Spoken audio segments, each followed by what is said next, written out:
Hello and welcome to Firearm Freedom. This is going to be another First Impressions video. In today's First Impressions video, we are taking a look at my Black Hawk Down inspired Gordon build. There are no sponsors for the channel right now, so if you want to help me out, what you can do is hit that subscribe button and comment down below. That's really about it. Let me know what you think of the video, share it around. All that stuff I really appreciate. Also, I have a B channel, a lot of action content, mountain biking, skateboarding, longboarding, vlogs, traveling. There's gotta be something over there that you guys are gonna like, I promise you. So hit that card up in the right-hand corner of your screen now. It's called FF Lifestyle. Check it out. Only about 250 subs over there, so any support really, I mean, it means the world to me over there. I would really appreciate it. We got your run-of-the-mill Gordon build. Man, these things are getting overdone these days, but you know what? Damn it, it's kind of cool, so I jumped on the bandwagon. Leave me alone, okay? This is really what prompted it. So I bought from my good buddy an Aimpoint 1000, and this optic is just, it is so sweet. So it is a very long, very large, old school red dot. Man, one of the first like kind of red dots that was hitting the civilian market and doing really well. One of the first Aimpoints. So it is a very unique red dot. It is still working. As you can see, it is very long in the front, and this is an old like random Weaver carry handle mount, and I have this barely hanging on here. It was coming loose a few times, but this Aimpoint 1000 actually has adjustable slots up here that allow you to kind of move your Picatinny section back, which I actually thought was a really cool design.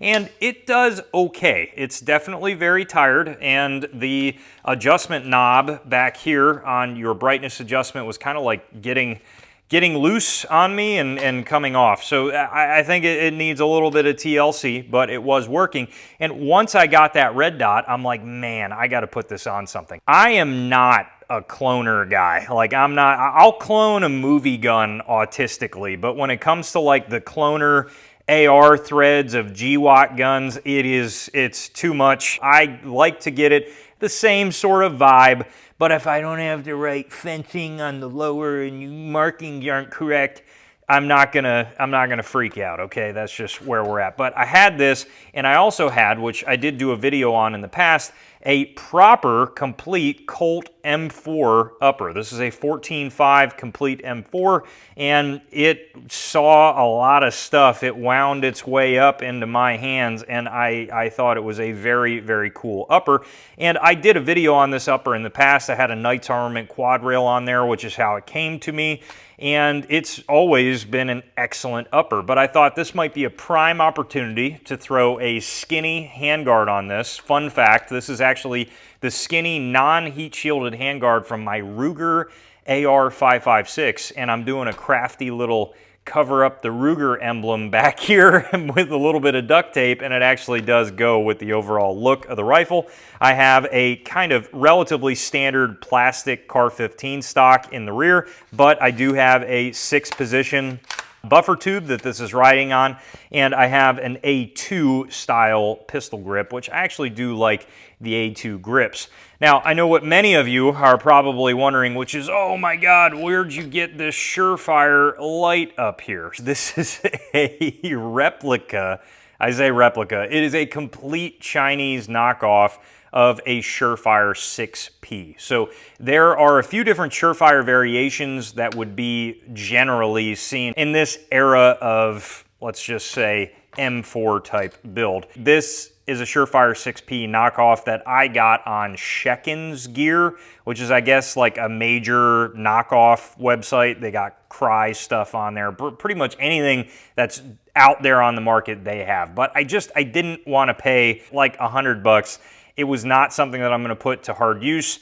So I thought, and unfortunately, I got a little bit of karma for buying a Chinese knockoff because it is already dead.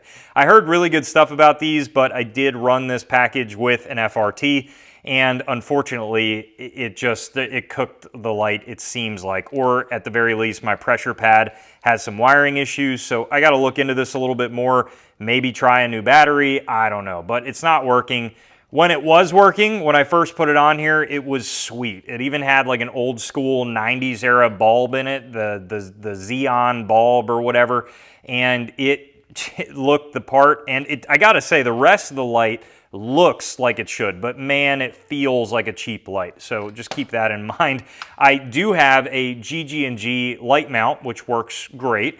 And then I also have about an $8 Amazon barrel clamp mount that's designed to replicate the Black Hawk Down movie.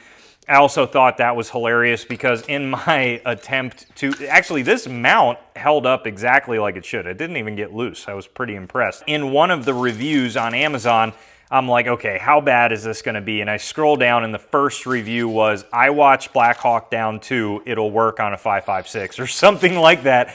And I'm like, okay, I got it. I will buy this. And I did. And you know what? For $8, it actually works. It works a lot better than the $30 Surefire knockoff. I did leave on my lower sling mount on the site because this is very tight in there. I can't remember why it's so tight, but it really does not move freely. So I can actually push this up and get it out of the way. And I also left the side-mounted sling loop here because it's just my preference for mounting a sling. This is a pinned and welded Surefire ASR mount, and I really like the ASR mount. I love the way it looks for the flash hider, and I have zero complaints with ASR. A lot of people hate on it, but a little bit of a catch to that. I only use the old school knurled ASR mounts usually, and these have been absolutely bomb-proof. So I really like those quite a bit. And of course, for the suppressor, I'm using my good old tube, the Spec War 762. Still, hands down, probably one of the quietest 5.56 suppressors that I own, and it looks incredible on retro builds like this. I absolutely love the old school Spec Wars. They are tanks of suppressors. They're absolutely excellent. And really, if I came across the 5.56 variation, I don't think I would hesitate. I think I would buy that in a heartbeat. I originally had this running on a few other shorter builds that I showed in earlier videos, but man, on this really cool retro Gordon build, this thing just looks perfectly at home. It's long, it's heavy, and it's very awkward because with the plastic stock in the rear, you have all of the weight up in the front, and it's just a very awkward setup to hold with the can, but it sounds really, really good suppressed. So that's the trade-off. And for the sling, I went with a good old Huberworks sling. This dude is winning my heart over with these slings. I actually know the owner of Huberworks personally. He's local here in Pennsylvania, and I bought all of my Huberworks slings that I have. He's never sent me anything as far as slings go. And he's completely sold me on them, so I continue to buy them. I now have like 8 of these slings, and the OD green just looks awesome. It actually looks a little bit more like Ranger green in this case, so I might have bought Ranger green, I can't remember. But it is a great sling, and on this package, it does still look the part without being too modern. It does a really good job. So just running duct tape back here, and it works. It's fine. It'll hold your light, and it does a good job. Also, because there's no heat shields in this skinny handguard, it did act as a little bit more of a heat shield-ish to protect my hands slightly, but man, that thing got hot quick. So definitely something to note and something to keep in mind. If you're going to have one of these skinny handguards, you want to get one with a little bit of heat protection. It's a standard AR. It just looks the part. It makes me want to watch Black Hawk Down again, even though I already watched it about a month ago for the millionth time, and it's just a really cool package. There's something about these retro builds that still get me. In the land of tactical ARs these days looking identical on everyone's channel, it's really nice and refreshing to see something like this. I even, we're going to talk about it very soon on the channel, the upgrades I did to my Night Fighter build from Midwest Industries, but I even like quad rails to change it up a little bit. Too many people just have this cookie cutter tactical, go fast AR, and it's so boring these days, okay? We get it, they're good guns, they run, everyone has one, everyone's got one for defense, for SHTF, but stop showing them off on social media, dude. They all look the same. No one cares anymore, okay? It's just boring to see. So just keep that in mind. Mix it up with a retro gun, and that is going to wrap up this first impressions video on my Gordon build. If you guys have any other questions about this build, let me know down in the comment section below, and I absolutely will get back to you. While you're down there, head up to the description for the ways to support the channel, and as always, stay tuned for more great videos coming soon.